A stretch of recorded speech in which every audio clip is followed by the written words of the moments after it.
بسم اللہ الرحمن الرحیم والصلاة والسلام علی رسولہ الکریم۔ تو کہتے ہیں کہ الا انہ یرد، یہ جو طریقہ ہے حسن چلپی کا، اس کے اندر جو لطافت ہے وہ اہل ظرافت ہی سمجھتے ہیں۔ لطافت یہ ہے، ویسے تو اب لطافت بیان تو نہیں ہو سکتی کہ وہ اہل ظرافت ہی سمجھتے ہیں، کہ بات چل رہی تھی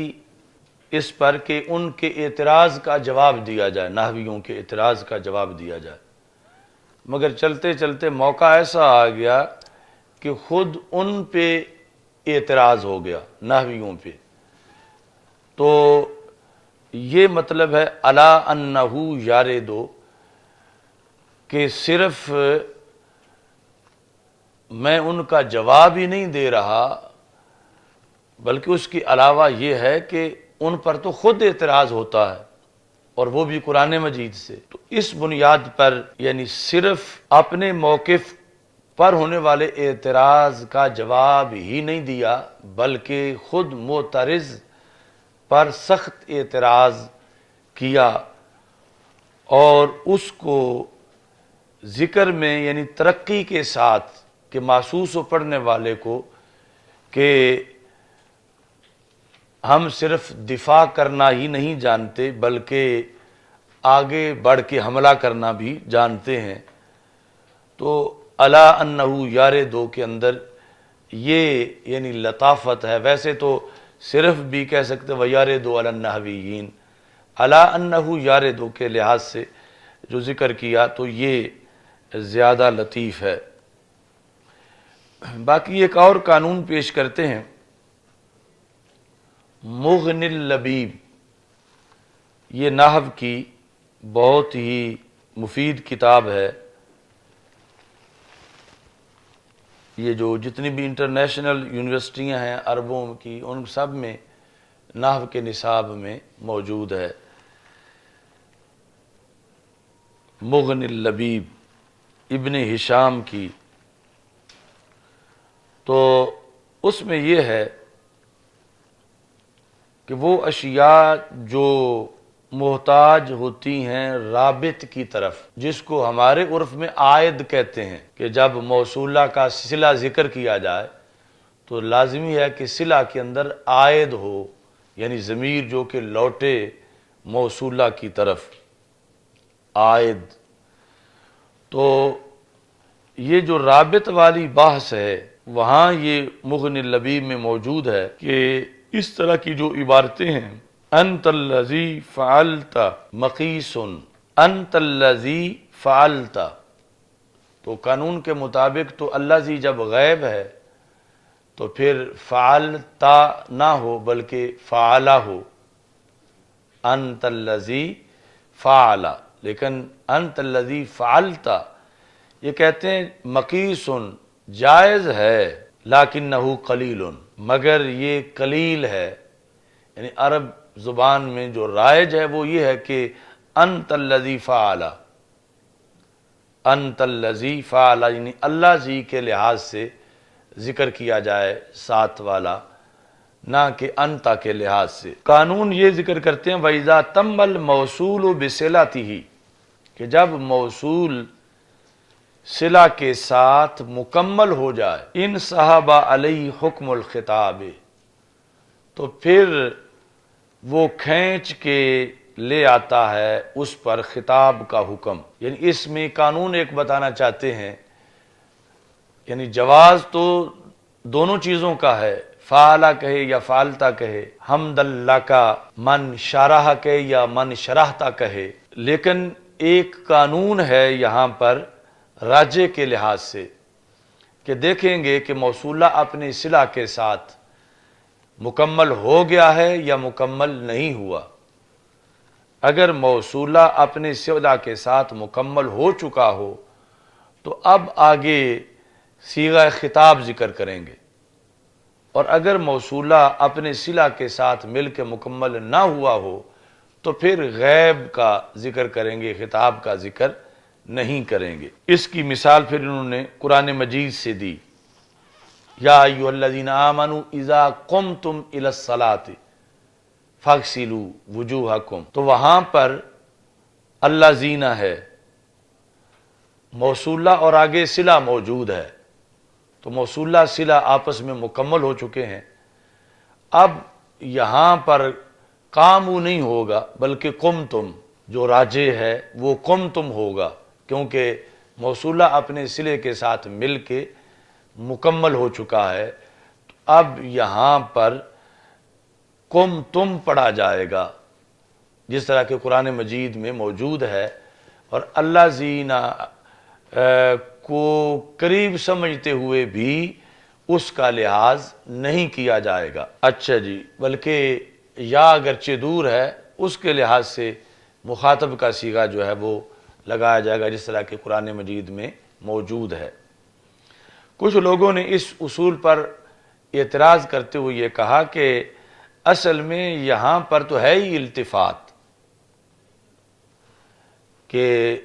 یا ایھا الذین آمنوا غیب ہے اور قمتم خطاب ہے، تو غیب سے مخاطب کی طرف التفات ہے، تو یہ تو یعنی موضوع اور سبجیکٹ ہی التفات والا ہے، موصولہ صلہ والی یہاں بحث ہی نہیں ہے۔ تو اس کے بارے میں انہوں نے کہا وَمَنْ زَعَمَ أَنَّهُ مِنْ بَابِ الْإِلْتِفَاتِ فَقَدْ سَہَا، یہ من کا جواب ہے شرط کا، کہ جس نے یہ گمان کیا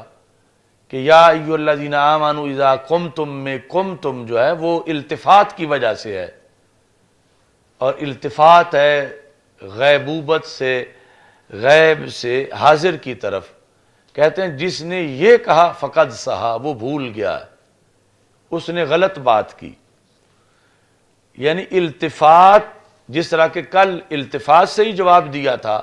حضرت مولا علی رضی اللہ تعالیٰ عنہ والے شعر کا، اور پھر اس پر آیت بھی پیش کی تھی، تو التفات کا بھی ایک قانون ہے، وہ شرطیں پائی جائیں تو پھر التفات کا قول کر سکتے ہیں، اگر وہ نہ ہوں تو پھر التفات نہیں بنا سکتے۔ وہ قانون کیا ہے؟ کہتے ہیں کہ جہاں موصولہ اپنے صلے کے ساتھ مل کے مکمل نہ ہوا ہو وہاں التفات ہو سکتی ہے،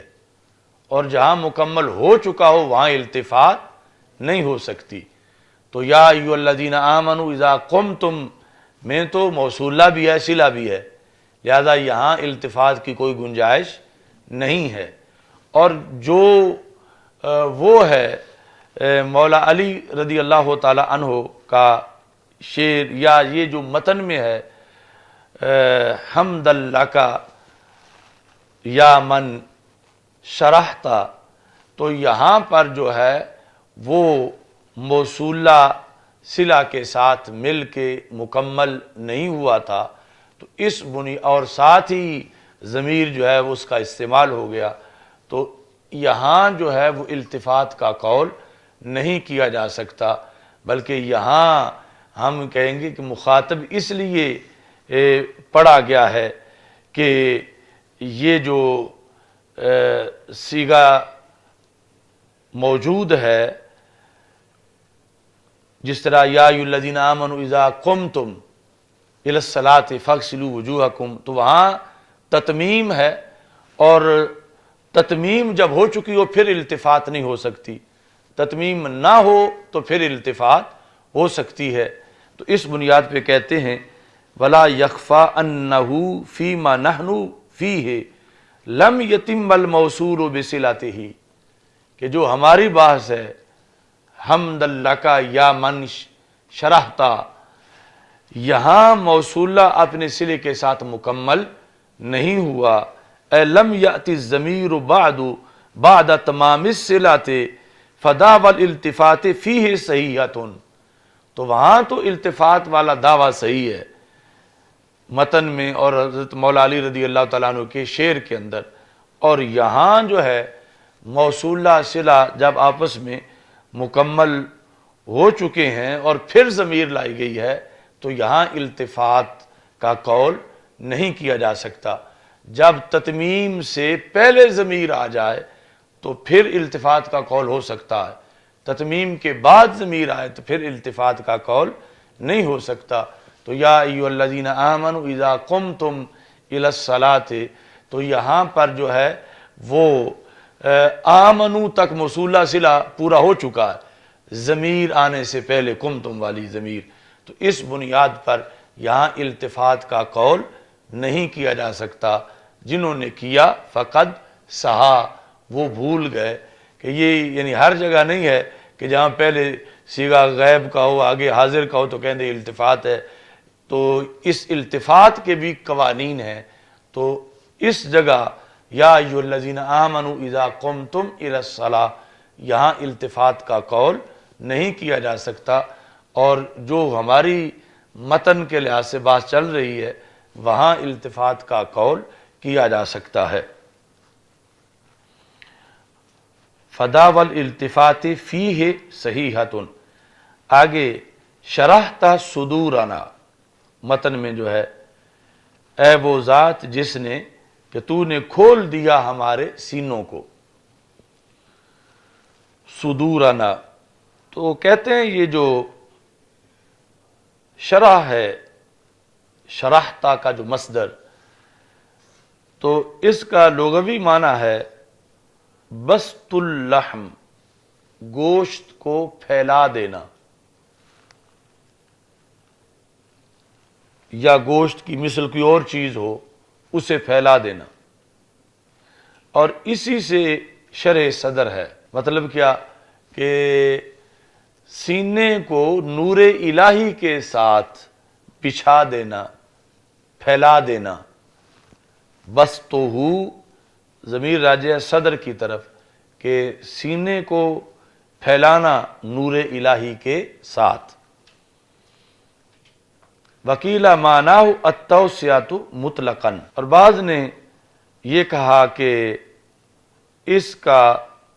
معنی مطلقاً وسیع کرنا ہے، شرح کا معنی مطلقاً وسیع کرنا ہے۔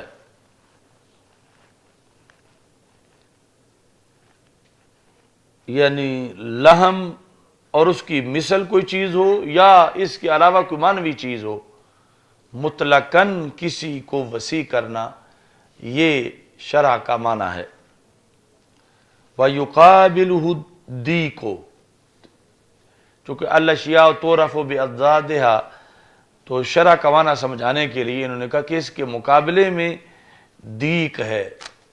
ایک تو دیق دال کے ساتھ ہوتا ہے جس کا معنی مرغ ہے، تو یہ ضاد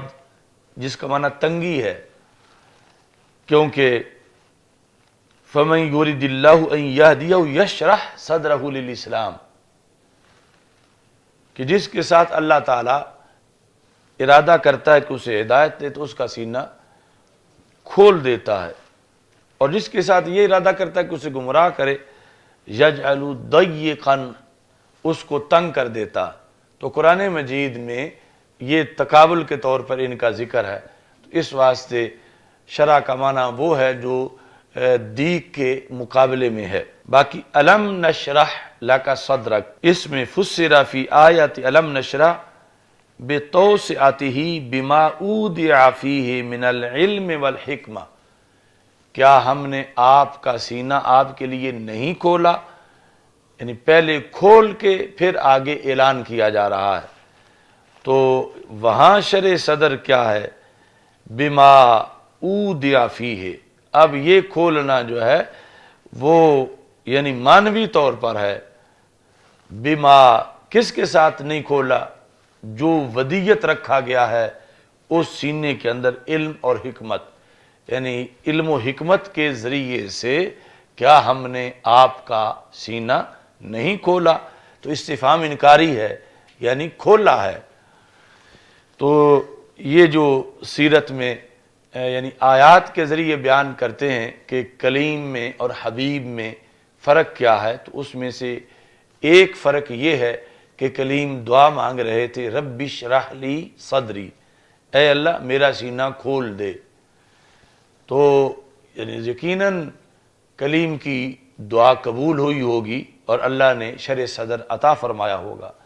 مگر حبیب وہ ہیں کہ جنہیں دعا مانگنے کی نوبت ہی نہیں آئی، بلکہ اللہ نے پہلے سینہ کھول کے پھر اعلان کیا ہے، چونکہ علم نشرح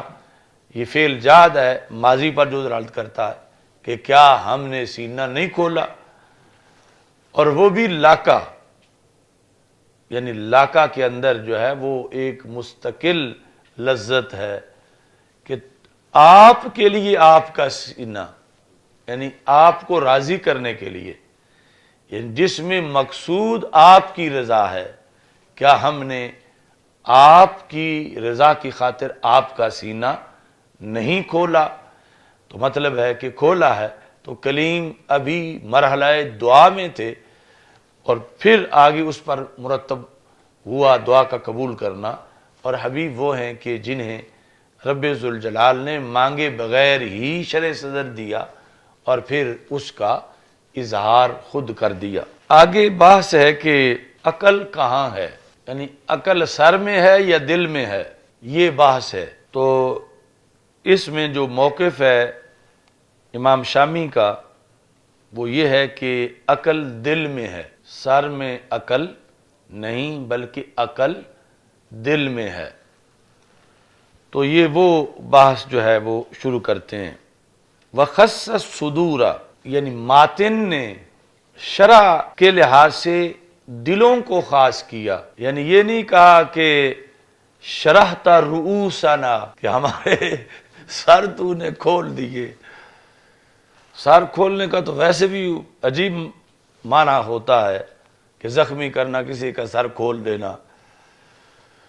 تو ماتن نے، یعنی ماتن جو کہ شارح ہیں تنویر الابصار کے صاحب در مختار، انہوں نے شرحتا صدورنا کہا، شرحتا رؤوسنا نہیں کہا، کہ رؤوسنا ہوتا تو پھر یہ کہ عقل سر میں ہے اور پھر شرح صدر کی بجائے شرح رأس ہو، تاکہ علم و حکمت جو ہے وہ تو ہمارے سر میں ڈال دے۔ تو انہوں نے کہا کہ تیری حمد ہے کہ تو نے ہمارے سینے کھولے ہیں، ہمارا سر نہیں کھولا بلکہ تو نے ہمارے سینے کھولے ہیں۔ تو جب سینے کا ذکر کیا تو پھر پتہ چلا، چونکہ اس میں اختلاف ہے کہ عقل کہاں ہے، کہ عقل جو ہے وہ سر میں ہے یا دل میں ہے۔ تو یہاں سے یعنی یہ پتہ چلا کہ جو صاحب در مختار ہیں ان کے نزدیک عقل جو ہے وہ سر میں نہیں بلکہ دل میں ہے۔ خص الصدور لأنها ظروف القلوب، خاص کیا صدور کو مصنف نے، حسکفی نے، کیونکہ صدور ظرف ہیں قلوب کے، ظروف ہیں قلوب کے، اور قلب جو ہے یعنی قلب میں عقل ہے اور قلب سینے میں ہے، تو اس واسطے پھر شرحتا صدورنا کہا، کیونکہ قلب جو ہے اس کا محل سینہ ہے، اس کا محل سر نہیں ہے۔ اور قرآن مجید میں قلب کی طرف نسبت کی گئی ہے سمجھنے کی، لہم قلوب لا یفقہون بہا، ان کے پاس دل ہیں وہ ان سے سمجھتے نہیں، قلوبہم لا یاقلون۔ تو خص الصدور لأنها ظروف القلوب، کیونکہ سینے ظرف ہیں برتن کہ جس کے اندر دل ہے، سر وہ برتن نہیں کہ جس کے اندر دل ہو۔ قلوب کی صفت ہے وہ جو بادشاہ ہیں باقی سارے اعضاء کے، یعنی سارے اعضاء کے بادشاہ جس کیپٹل میں ہوتے ہیں وہ کیپٹل سینہ ہے، بادشاہوں کے رہنے کی جگہ سینہ ہے، وہ سر نہیں ہے۔ لِأَنَّهَا مَحَلُّ الْعَقْلِ، یہ ہا جو ہے یہ راجع ہے قلوب کی طرف، کیونکہ قلوب جو ہیں وہ محل عقل ہیں، کما یأتی فی باب خیار العیب، جس طرح کہ فقہ میں آگے خیار عیب کا جو باب آئے گا وہاں تفصیل آئے گی۔ اچھا جی، تو یہ ہو گیا کہ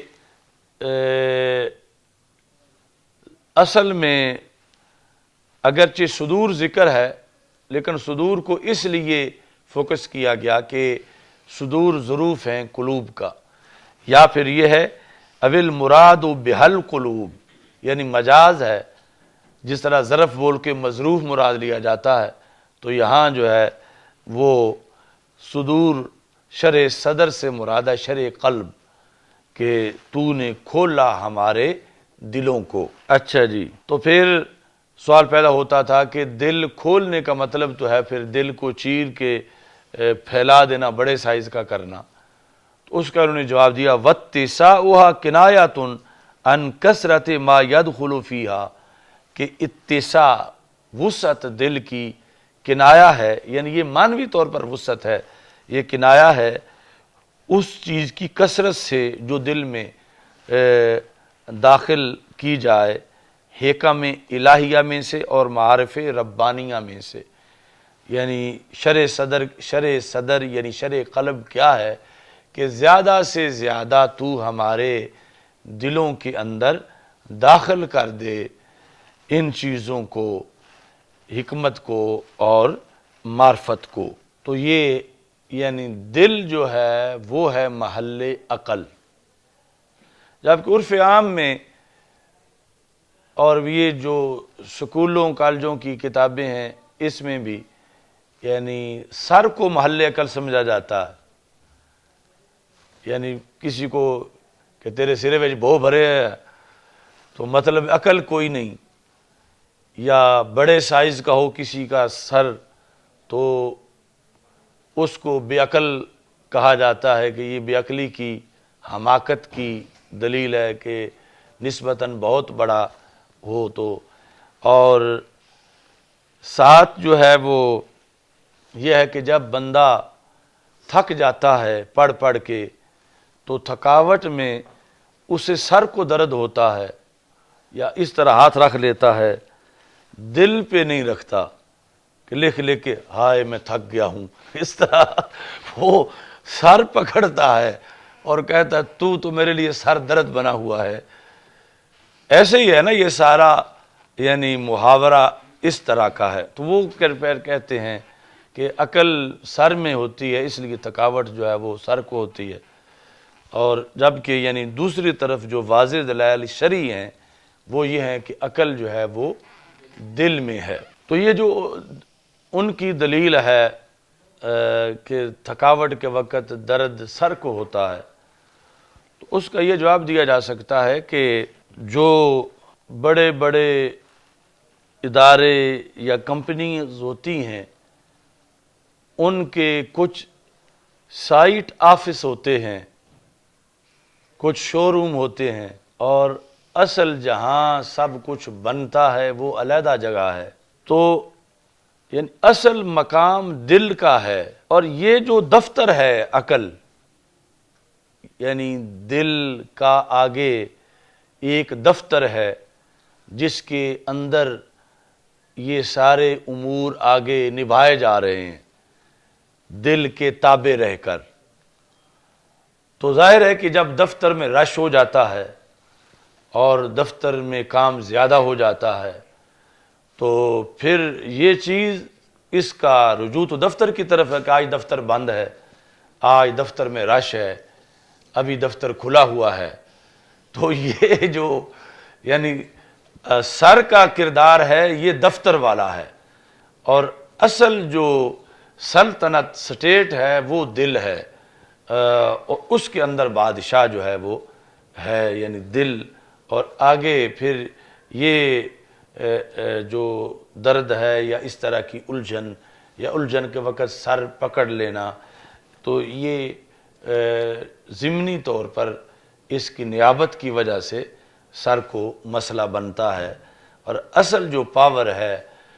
اس کو اگر مسئلہ بنے تو پھر وہ بڑا بھاری مسئلہ ہوتا ہے، تو اس سے نیچے نیچے جو ہے یہ مسئلہ سر تک عمومی طور پر رہتا ہے۔ اچھا جی، باقی دل بھی جو ہے وہ پھر خود ایک بڑا متنازع حصہ ہے کہ دل سے مراد کیا، یہی ہے جو دھڑکنے والا ہے، یعنی بوٹی یا وہ کوئی اور چیز ہے؟ تو امام غزالی رحمۃ اللہ علیہ نے اس پر بحث کی کہ اصل دل جو ہے وہ یہ نہیں جو دھڑک رہا ہے، اصل دل اس دھڑکنے والے بوٹی کے ساتھ قائم ایک لطیفہ ربانیہ ہے جو دیکھا نہیں جا سکتا. یعنی اس دل کو سینہ چیر کے دیکھا جا سکتا ہے، اس دل کو کوٹا جا سکتا ہے، اس دل کو دھویا جا سکتا ہے، لیکن اس دل کو دھونا اور تزکیہ قلب اس میں بڑا فرق ہے. یعنی وہ تزکیہ جو رسول اکرم صلی اللہ علیہ وسلم کی شان ہے، یزکیہم، کہ آپ نے لوگوں کو تزکیہ دیا،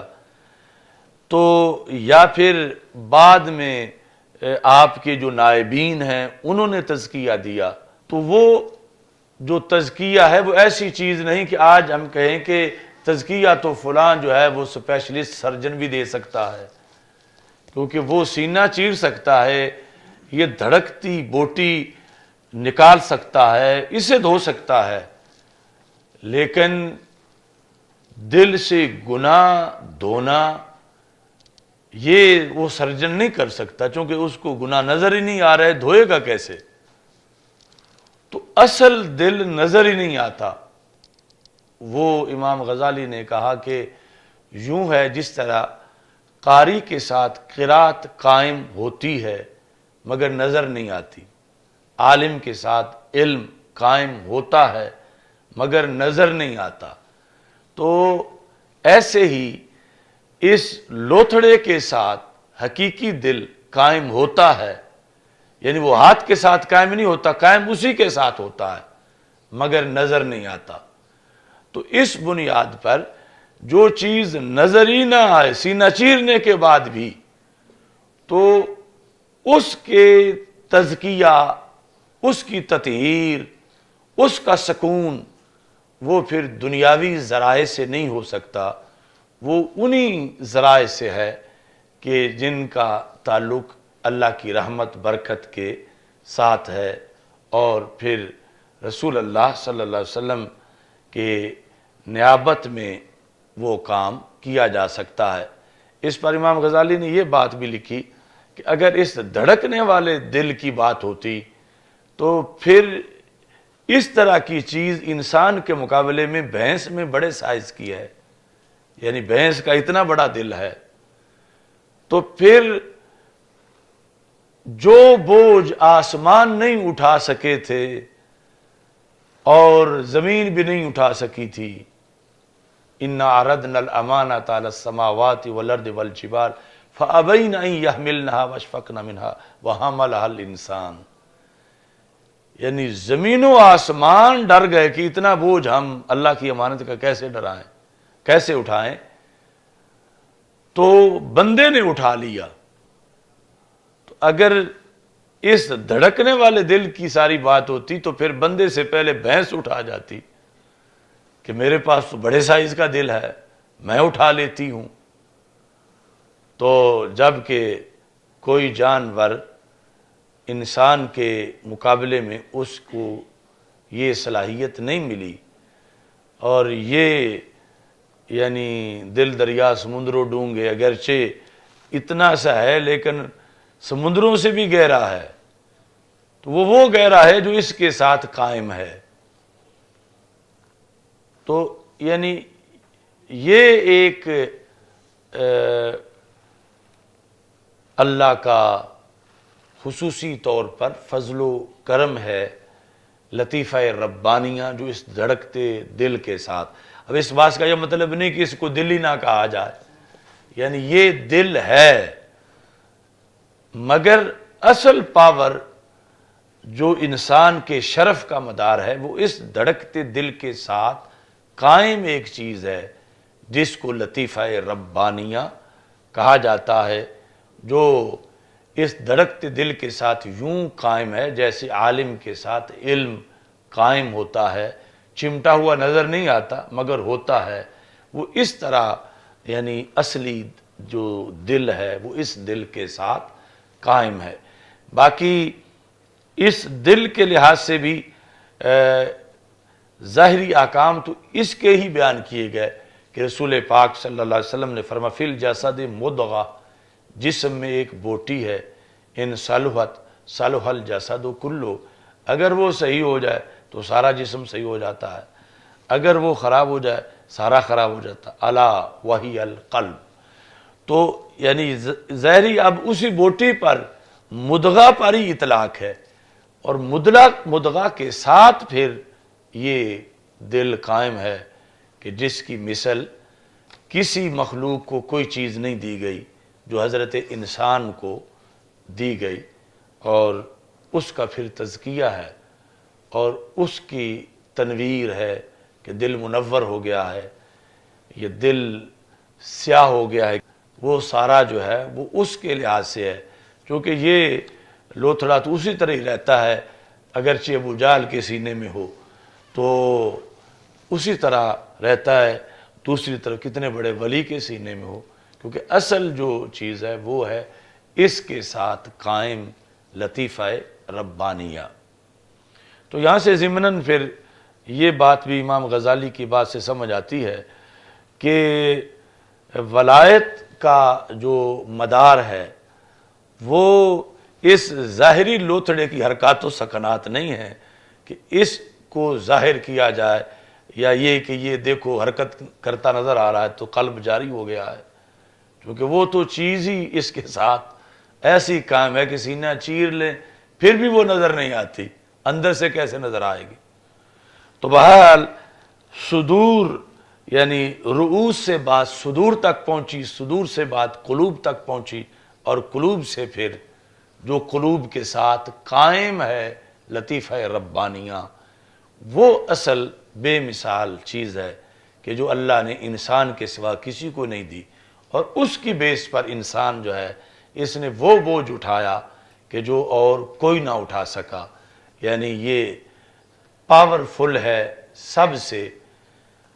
سب سے یعنی جمادات سے، نباتات سے، حیوانات سے، آگ سے، پانی سے، ہوا سے، لوہے سے، ہر چیز سے، یہ بظاہر ہڈیوں گوشت کا انسان کی اس کا وہ دل جو ہے وہ ہر چیز سے پاورفل ہے، جس طرح کہ رسول پاک صلی اللہ علیہ وسلم نے ارشاد فرمایا کہ جس وقت اللہ نے زمین کو پیدا کیا تو یہ اس پہ لرزہ طاری تھا، یعنی یہ بخاری کی حدیث ہے، کوئی یعنی قصہ کہانی نہیں، لرزہ طاری تھا اور فرشتے دیکھ رہے تھے، تو اللہ نے اس کانپتی ہوئی زمین کے اوپر پہاڑ رکھے فرشتوں کے سامنے، تو فرشتوں نے یعنی یوں دبوچا ہے زمین کو کہ جیسے کوئی بڑی حاوی چیز کسی کو پکڑ کے قابو میں کر لیتی ہے۔ تو فرشتے بڑے حیران ہوئے کہ ہم نے تو زمین کی وسعت پر ہم حیران تھے کہ کیا مخلوق ہے، اور یہ جو پہاڑ ہیں یہ کوئی بڑی بلا ہے کہ انہوں نے تو زمین کو بھی قبضے میں لے لیا، دبوچ لیا ہے۔ تو انہوں نے اللہ سے سوال کیا حل من خلقک شیء اشد من الجبال، اے اللہ کیا تیری مخلوق میں کوئی ایسی شے بھی ہے جو ان پہاڑوں سے بھی زبردست ہو، یہ تو بڑی زبردست مخلوق ہے۔ تو اللہ تعالیٰ نے فرمایا نعم، ہاں۔ انہوں نے پوچھا وہ کون سی ہے؟ فرمایا الحدید، وہ لوہا ہے کہ لوہے کے سامنے پہاڑ بھی بے بس ہوتے ہیں، یعنی لوہا کاٹ دیتا ہے پتھروں کو، پہاڑوں کو۔ تو انہیں مزید حیرانگی ہوئی کہ یہ تو پھر پہاڑوں سے اوپر بھی مخلوق ہے۔ انہوں نے پوچھا حل من خلقک شیء اشد من الحدید، کیا لوہے سے زبردست بھی تیری کوئی مخلوق ہے؟ تو اللہ تعالیٰ نے فرمایا نعم، لوہے سے زبردست بھی ہے۔ پوچھا وہ کیا؟ فرمایا النار، وہ آگ ہے کہ آگ میں لوہا بھی پگھل جاتا ہے، آگ اتنی زبردست ہے کہ لوہا آگ کے سامنے اپنا وجود برقرار نہیں رکھ سکتا۔ تو انہوں نے کہا حل من خلقک شیء اشد من النار، کہ آگ سے زبردست بھی کوئی شے ہے؟ فرمایا ہاں۔ پوچھا وہ کون؟ فرمایا الماء، پانی، کہ جب وہ آ جائے تو آگ بھی اپنا برقرار نہیں رکھ سکتی، بجھ جاتی ہے۔ انہوں نے پوچھا حل من خلقک شیء اشد من الماء، کیا پانی سے زبردست بھی کوئی شے ہے؟ تو اللہ تعالیٰ نے فرمایا نعم. پوچھا کیا؟ فرمایا الریح، ہوا. کہ پانی یعنی جو آج سائنس نے آ کر دیکھا کہ پانی آبی بخارات کے ذریعے سے ہواؤں میں پہنچ جاتا ہے، تو اس وقت سرکار دو عالم صلی اللہ علیہ وسلم نے فرمایا کہ پانی پر ہوا کنٹرول کرتی ہے، پانی زیر ہے، ہوا زبردست ہے اس سے. اب یہی چیزیں ایٹم بم میں ساری استعمال ہوتی ہیں، وہ گیسیں ہوں، وہ دھاتیں ہوں، وہ بارود ہو، یہ ساری چیزیں، مختلف قسم کے پتھر. اب جس وقت ہوا تک بات پہنچی تو فرشتوں نے پوچھا حل من خلق کا شے اشد من الریح، کیا اس ہوا سے زبردست بھی تیری مخلوق میں کوئی ہے؟ تو اللہ تعالیٰ نے فرمایا نعم، ہاں. فرشتوں نے پوچھا وہ کون؟ فرمایا ابن آدم، یعنی حضرت انسان. لیکن ساتھ اس کو مقید کیا ایک شرط پر. ویسے تو ہڈیوں گوشت کا ہے اور آگ اس سے زبردست ہے، پتھر اس سے زبردست ہے، لوہا بہت زبردست ہے، پانی، ہوا. لیکن فرق تصدق صدقۃ بیمینہ یخفیہا من شمالہ. ابن آدم جب اتنا خالص ہو جائے، ریا سے پاک ہو جائے. اب یہ ریا سے پاک ہونا پہلے ایمان پہ مبنی ہے، صحیح العقیدہ ہونے پہ مبنی ہے، کہ اتنا اس میں یقین محکم ہو جائے، ریا سے دور ہو، دائیں ہاتھ سے صدقہ کر رہا ہو تو بائیں کو خبر نہ ہو. وہ ابن آدم ہواؤں سے بھی زبردست ہے، پانیوں سے، پہاڑوں سے، آگ سے، لوہے سے. تو یہ ہے یعنی پاور دل کی، دل والوں کی. اور یہ وجہ ہے کہ انسان اٹھا گیا وَحَمَلَ الْإِنسان، انسان نے وہ بوجھ اٹھا لیا کہ جو سماوات نہیں اٹھا سکے، جو زمینیں نہیں اٹھا سکیں، کیونکہ ان کے اندر وہ نہیں ہے جو اس کے اندر لطیفہ ربانیہ ہے، جس کی وجہ سے یعنی اس کو ہر چیز کے اوپر دسترس دی گئی اور ہر چیز پر اس کو برتری دی گئی، ہر چیز کے اوپر اس کی طاقت رکھی گئی کہ باقی سب نیچے ہیں اور درجہ بدرجہ آپس میں وہ غالب مغلوب ہیں. لیکن جو سب پہ غالب تھی ہوا، اس کے اوپر بھی پھر حضرت انسان کا مقام آیا. لیکن کافر نہیں، فاسق نہیں، مومن پارسا. یہ پاور ہے، یعنی جو ایٹم بم سے بھی بڑی پاور ہے. یہ کائنات میں اللہ کا خلیفہ ہے اور اس کو رب ذوالجلال نے ایسی وہ خصوصی چیز دل کے ساتھ جو قائم ہے عطا کی ہے. الحمدللہ رب العالمین والعاقبۃ للمتقین والصلاة والسلام علی رسولہ الکریم. استغفر اللہ لا الہ الا اللہ وحدہ لا شریک لہ لہ الملک ولہ الحمد وہو علی کل شیء قدیر. ربنا تقبل منا انک انت السمیع العلیم وتب علینا انک انت التواب الرحیم. ربنا لا تزغ قلوبنا بعد اذ ہدیتنا وهب لنا من لدنک رحمة انک انت الوهاب. وصلی اللہ تعالی علی حبیبی خیر خلقی سیدنا مولانا محمد. رسالت کا نعرہ دنیا میں لگانے